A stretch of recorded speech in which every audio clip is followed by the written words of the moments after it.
శుభోదయం. ప్రియమిత్రులారా, ఈ ఉదయకాల దైవ ధ్యానమునకు స్వాగతం.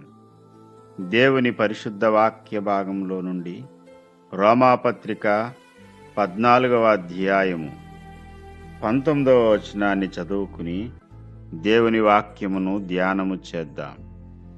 కాబట్టి సమాధానమును పరస్పర క్షేమాభివృద్ధిని కలుగజేయు వాటిని ఆసక్తితో అనుసరించుడి.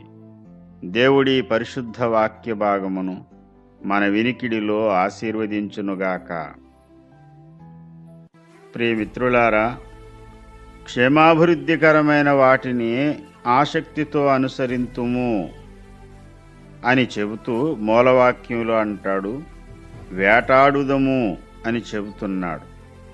క్షేమాభివృద్ధికరమైన సంగతులు కొన్నున్నాయి.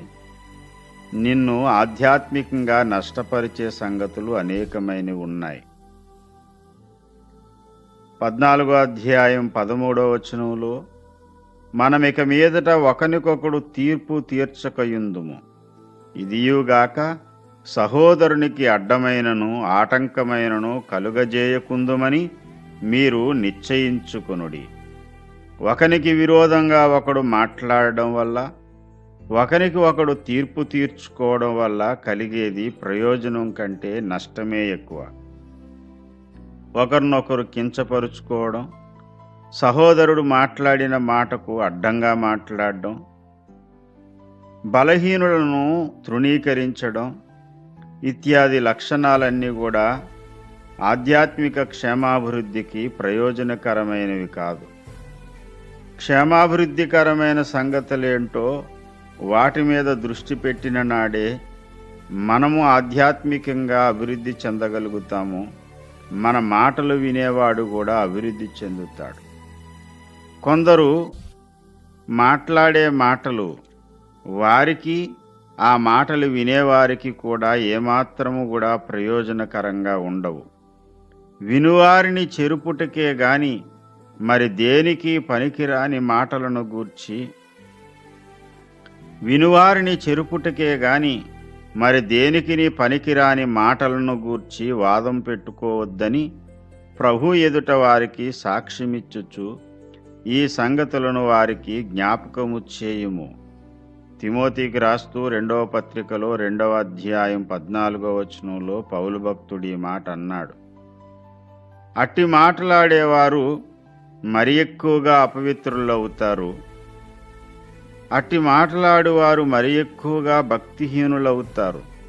అపవిత్రమైన వట్టి మాటలకు విముఖుడవయుండుము అని ఆజ్ఞాపిస్తూ ఉన్నాడు. కొరుకుడు పుండు ప్రాకినట్టు వారి మాటలు ప్రాకుతాయి. వినువారిని చెరిపే మాటలు, విభేదాలు కలగజేసే మాటలు ఆధ్యాత్మిక జీవితానికి ఏమాత్రం ప్రయోజనకరము కాని సంగతులను గూర్చి నీవు పట్టించుకోవడం వల్ల క్షేమాభివృద్ధి కలగదు కదా, ఇంకా భక్తిహీనుడు అయిపోయే ప్రమాదం ఉంది. ప్రియమిత్రమా, ప్రభు చెబుతున్న మాటను మనం జ్ఞాపకం చేసుకుందాం. సమాధానమును పరస్పర క్షేమాభివృద్ధి కలుగజేయు వాటినే ఆసక్తితో అనుసరిందాం. నీవు మాట్లాడే మాటల వల్ల నీ మాటలు వినే సహోదరుడికి క్షేమం కలగాలి. నీ మాటల వల్ల నీకు కూడా క్షేమాభివృద్ధి జరగాలి. నీవు పలికే ప్రతి మాట నీ సహోదరుని లోపల విశ్వాసాన్ని, భక్తిని, ప్రేమను పెంపొందించాలే తప్ప విభేదాలు కలిగించే మాటలు కానీ దుర్భాషలు కానీ నువ్వు మాట్లాడవద్దు. నీ నోటిని కాచుకుంటూ క్షేమాభివృద్ధికరమైన సంగతుల మీద దృష్టి పెట్టిన నాడే నీవు దేవునికి దగ్గరవుతావు. నీ సహోదరులకు కూడా క్షేమం కలుగుతుంది. పరస్పర క్షేమాభివృద్ధికరమైన సంగతుల మీద దృష్టి పెట్టి దేవుని ముందు యోగ్యులుగాను బహుమానమునకు పాత్రులుగాను నిలబడే భాగ్యము ప్రభువు మనకు అనుగ్రహించునుగాక. ఆమేన్.